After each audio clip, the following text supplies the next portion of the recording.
Part 1, Love and Disappearance. If you're alive, breathe somewhere.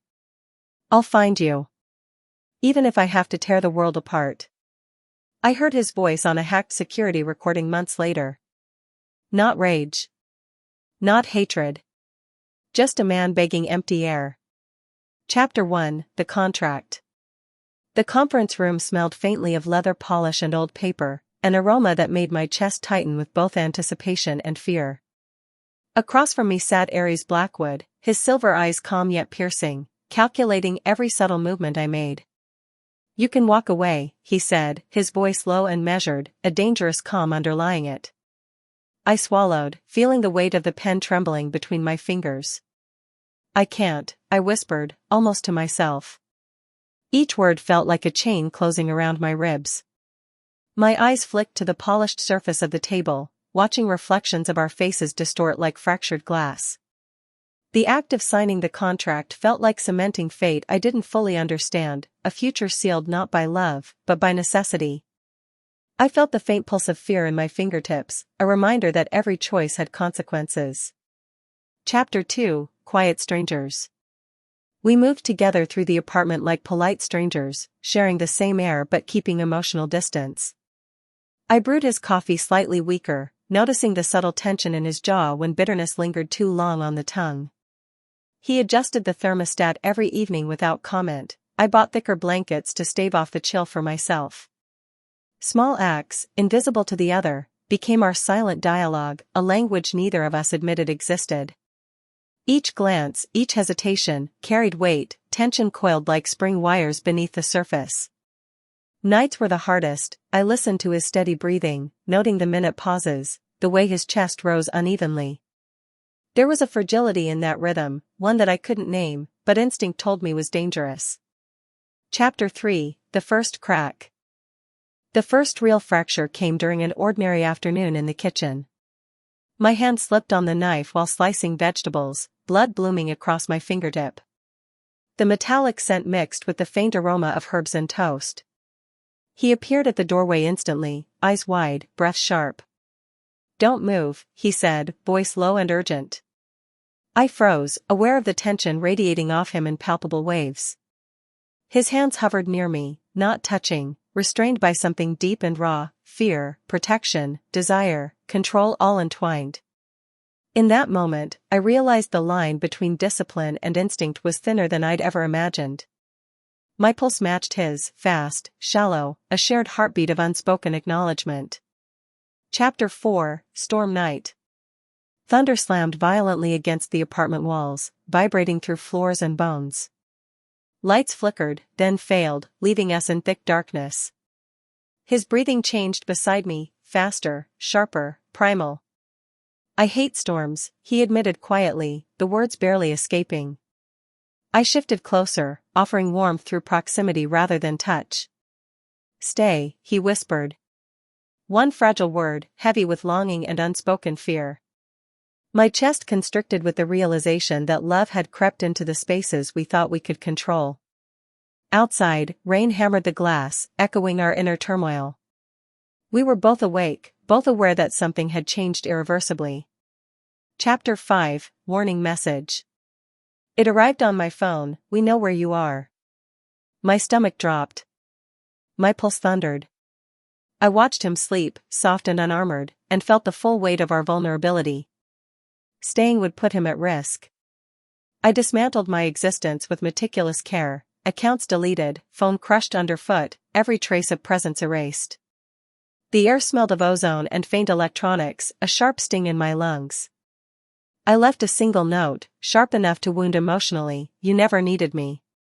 Then I walked into the night, a ghost in my own life. Chapter 6, He Goes Hollow. Months passed. He didn't forget. Sleep abandoned him. Food became irrelevant. Mirrors reflected a hollowed man whose sharp silver eyes no longer recognized himself. The alpha I knew had fractured, his body moving with efficiency but his soul wandering in restless torment. Across the city, whispers of his obsession trailed, security networks, underground informants, intelligence brokers all noting the man unraveling. He became feral, instinctual, driven by a need that was both terrifying and relentless. And I, far away, realized that disappearance was not protection, it was a spark for a fire that consumed him from within. Chapter 7: The Scent Betrayal. The suppressant patch failed one night. My natural scent escaped, carried on the wind like a flare. Somewhere across the city, he inhaled instinctively, awareness snapping awake with terrifying clarity. The hunt had begun. He moved like a predator, precise, lethal, every step measured by a mind honed for survival. My heart raced with equal parts dread and recognition. He would find me, always, because instinct and love intertwined in a force neither time nor absence could sever. Chapter 8: The Doorway. He stood at the doorway of the abandoned classroom. Rain-slicked hair clung to his forehead, suit damp, eyes hollow yet burning. He wasn't angry, anger had been replaced with devastation sharpened into stillness. I whispered, "You found me." His lips pressed into a flat line, voice distant, "I always would." Silence stretched between us, heavy with unspoken truths, each heartbeat a drum of memory, longing, and fear. The air smelled of rain, wet concrete, and faint metal, an olfactory reminder of chaos meeting control. Chapter 9: Accusation and Confession. "You disappeared." "That's worse than death," he said finally, voice cracking. Every word cut like a knife. "I erased myself," I replied, barely audible. He stepped closer, eyes scanning my face, reading every micro-expression, guilt, fear, longing. "Do you know what you did to me?" he asked. "Yes," I whispered. Silence stretched. His chest rose unevenly with shallow breaths, mine mirrored him. Time slowed as accusations, confessions, and raw truth collided in the same moment. Every pause was loaded, every glance a weapon and a bridge simultaneously. Chapter 10: First Touch. Our foreheads met. Breath mingled in the small space between us. "Promise you won't vanish again," he whispered, trembling. "I promise," I said. Rain softened against the windows, the sound like a heartbeat, a witness to our fragile reunion. Our hands brushed, then intertwined. One touch carried months of absence, fear, obsession, and love. Humanity returned slowly, painfully, like the first warm rays after a long, harsh winter. The storm outside reflected the storm inside, both calming, both powerful, both necessary. Chapter 11: Healing Begins. Morning sunlight filtered through half-open blinds. The ocean's distant murmur was a lullaby I could finally appreciate. Aries sat beside me, coffee in hand, eyes softened. "We survived," he said quietly. I nodded, watching the faint tremor of his hands, small signs he still feared losing control. "We can't undo the past," I whispered, "but we can choose now." His gaze lingered, silver eyes heavy with unspoken gratitude and fear. Even small moments, shared smiles, brushing fingertips, the rhythm of breathing in sync, carried weight. Trust was fragile, rebuilding, like sand shaped by careful hands. Chapter 12: Shadow Threat. Rumors emerged. Unknown figures appeared at cafes, lingering longer than social norms allowed. Instinct pricked at my skin. Aries noticed immediately. "Eyes everywhere," he muttered, scanning crowds. The tension between vigilance and calm became a rhythm in our lives. Micro-moments, a glance over shoulder, stiff posture, subtle tightening of jaw, spoke louder than words. I realized peace was always shadowed by danger. Chapter 13: Tension and Routine. Routine became a battlefield of small disagreements. "I will not live in a cage," I said one morning, voice firm. "I will not bury you again," he replied sharply, eyes glinting with restrained emotion. Our words collided, silence stretched heavy. Then came the tremor of hands, the quick inhalation of breath, subtle cues revealing internal storms. We learned to navigate emotional landmines, each conversation a small victory or defeat, building tension that rippled beneath everyday life. Chapter 14: Kidnapping. One evening, while returning from a market, shadowed figures ambushed me.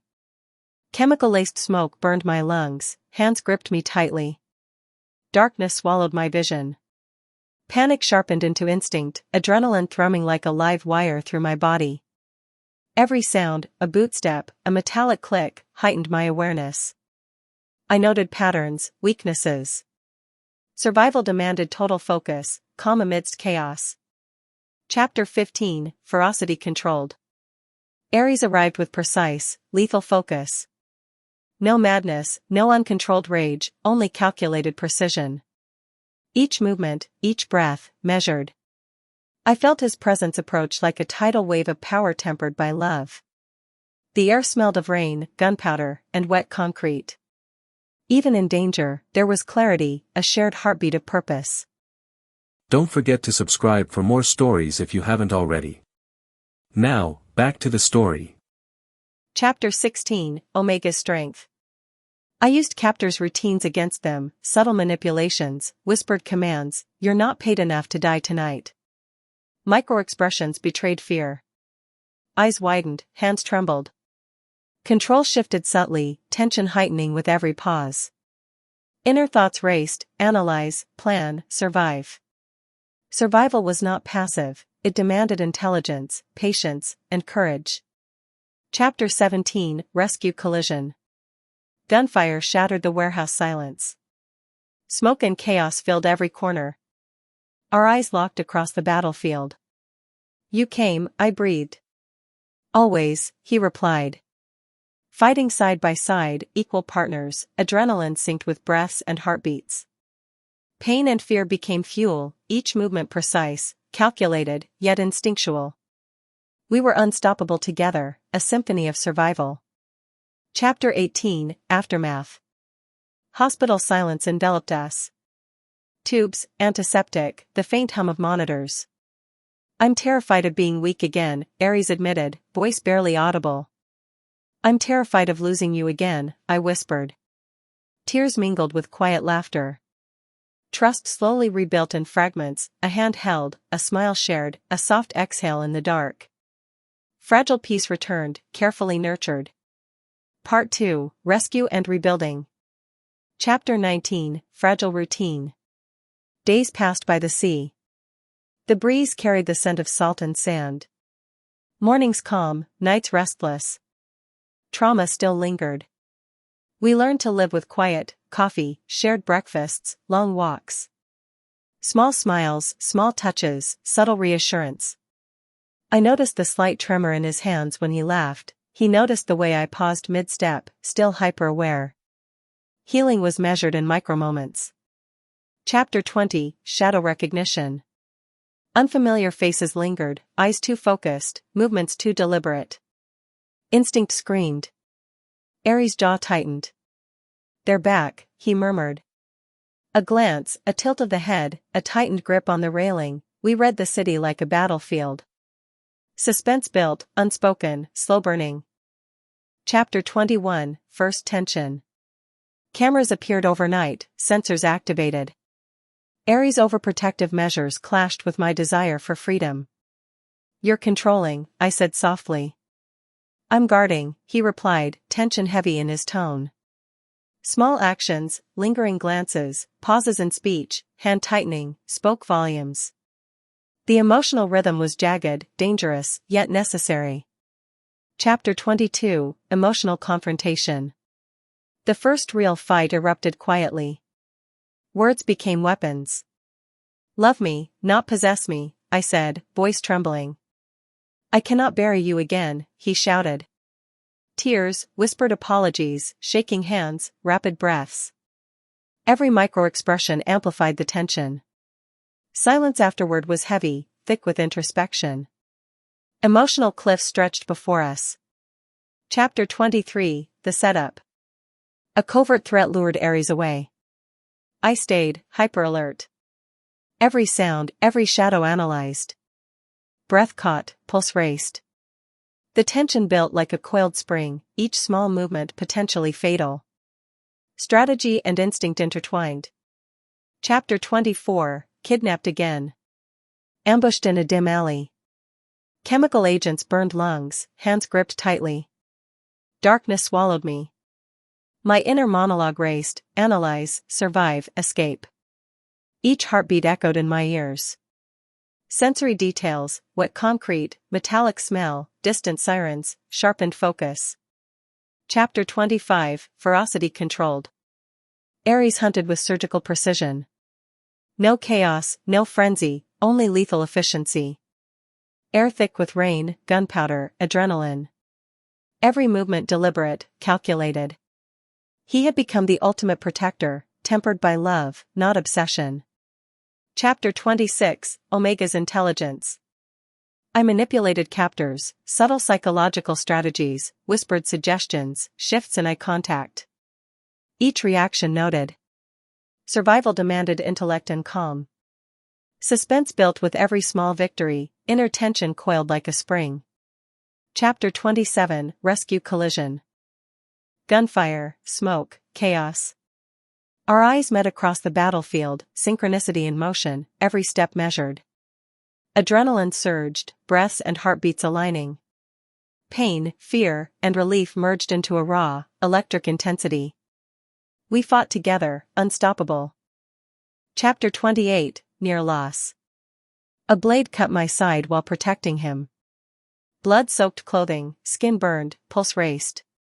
Panic flared in his eyes, hands gripping mine, whispered reassurances. Micro-expressions, trembling fingers, breaths caught, emotional tension peaked. Chapter 29, Trauma Confession. Hospital, antiseptic, tubes, faint monitor hums. I fear becoming what I once was, he admitted. I fear losing you again, I whispered. Conversation slow, deliberate, pauses heavy with reflection. Trust rebuilt, carefully, brick by brick. Chapter 30, Power Balance Shift. I need freedom, I said, calm but firm. And I need trust, he replied. We grow together, or we rot apart. Nods, soft smiles, subtle touches, power, love, and autonomy balanced. Chapter 31, Rebuilding Home. Small house by the sea, sunlight glinting on waves. Windows open, no cameras, no surveillance, only shared space, domestic intimacy, quiet routines. Laughter returned, tentative but growing. Chapter 32, Network Collapse Begins. Evidence of remaining threats collected. Strategic dismantling, not violence. Micro moments of satisfaction, sighs of relief. Moral lessons learned, power tempered by restraint. Chapter 33, Threat eliminated. Enemies neutralized through legal means. Silence, calm, and deep relief. Peace earned, slowly, deliberately. Chapter 34, Quiet Nights. Sleep closer, touch lingering. Trauma remains but softened. Sensory cues of warmth, shared blankets, and ocean breeze highlight healing. Chapter 35, Sunrise Promise. Sunrise golden across waves. Hands clasped. Dialogue intimate, we survived ourselves, and the world. Emotional climax, peace fragile yet real. Chapter 36, Uncomfortable Peace. The apartment smelled of salt air and old wood. The sun filtered lazily through the blinds, but neither of us slept deeply. Calm felt unnatural.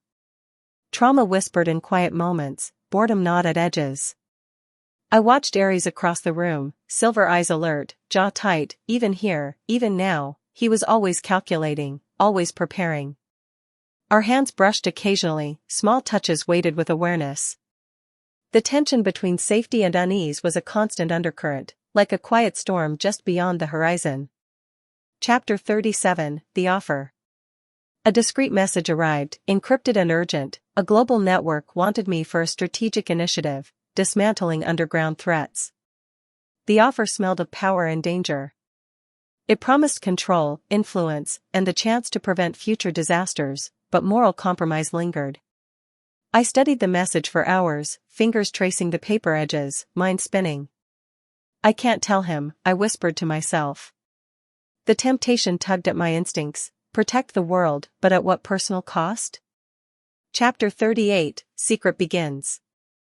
I concealed my involvement from Ares, repeating patterns I had once sworn to avoid. Nights were tense, shadows seemed heavier. When he asked about my whereabouts, my lips parted, then closed. Each lie, subtle and silent, left a faint tremor in my chest. Micro-expressions betrayed my inner conflict, quick glances, hesitant gestures, a voice just slightly too calm.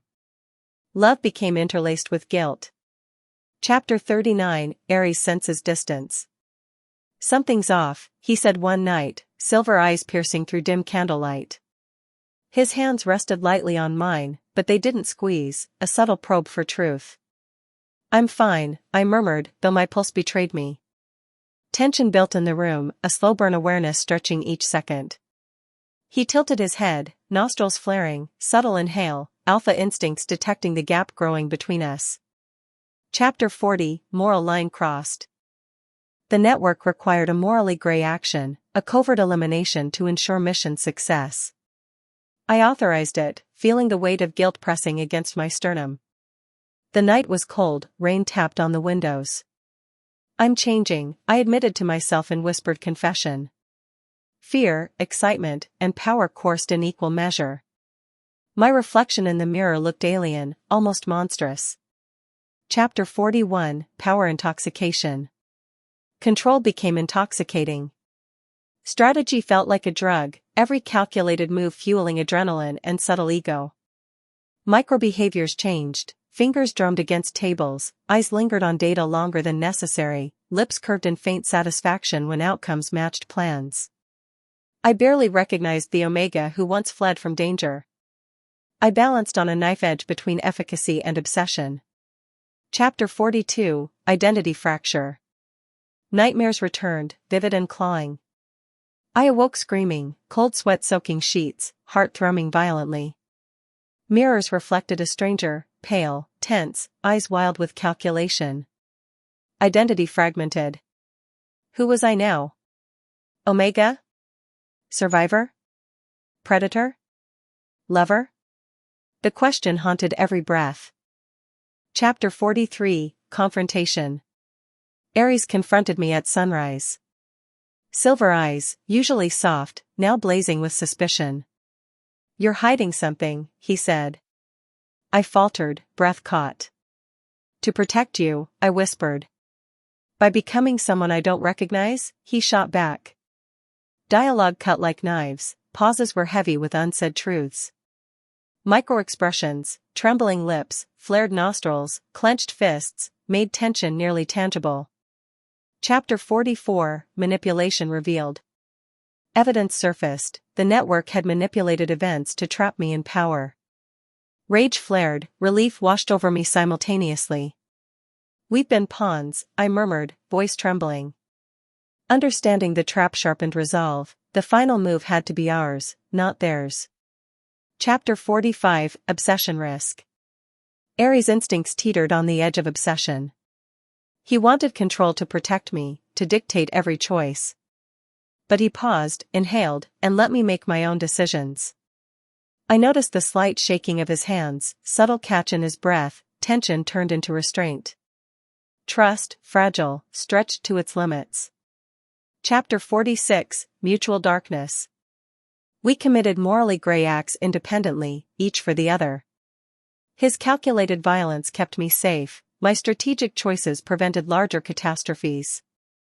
Dialogue between us became minimal, but every glance, every micro-movement conveyed understanding.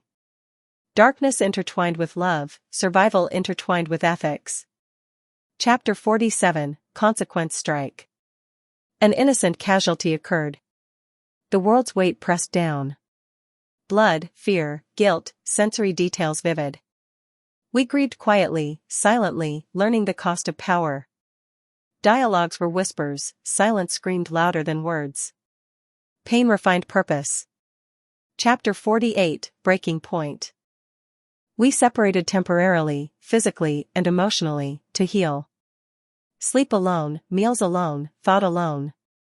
Silence allowed reflection. Micro-moments, catching my reflection in mirrors, inhaling the sea air, became anchors to sanity. The fracture temporarily widened to prepare for stronger union. Chapter 49, Sacrifice plan. I devised a final operation to dismantle the network permanently.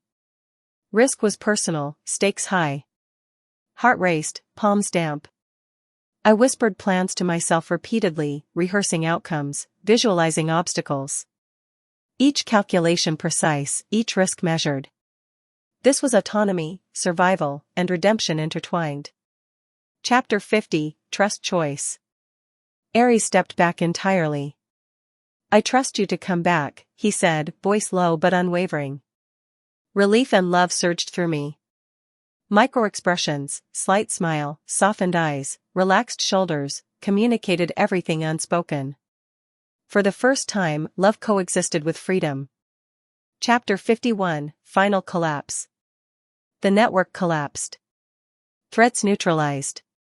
Evidence destroyed. Silence after chaos was deafening. The city exhaled, so did we. Sensory details, the calm after storm, faint wind on cheeks, distant gulls. Peace tasted real for the first time. Chapter 52, Recovery. Physical wounds healed slowly. Emotional wounds lingered but softened with care, intimacy, and routine. Shared meals, sunlight on skin, laughter returning. Micro-expressions, hands brushing, smiles lingering, fingers entwining, gentle reminders of survival and love. Chapter 53, Quiet Aftermath. Sleep became shared again. Trauma remained, shadows lingering at edges, but softened. Silence no longer suffocated, it was a companion. Shared rituals, coffee at sunrise, long walks along the ocean, life rebuilt deliberately, tenderly. Chapter 54, Sunrise Hope. Sunrise painted the sky in molten gold. We clasped hands, hearts beating in sync. We survived ourselves, I whispered. And the world, he replied. Calm, still, hopeful. The world felt expansive, full of possibility. Micro-emotions, a slight squeeze, a soft inhale, carried the weight of months of fear, love, and healing. Chapter 55, Closing Reflection. I sat on the balcony, ocean breeze in my hair, the sound of waves grounding me. Thoughts of past darkness lingered, but love, trust, and resilience now defined the horizon. We survived the storm, the darkness, and each other, I whispered. Aries beside me, silent yet present, mirrored the peace within. Hope had returned, quiet, patient, and indestructible. Thanks. Hit subscribe for the next story.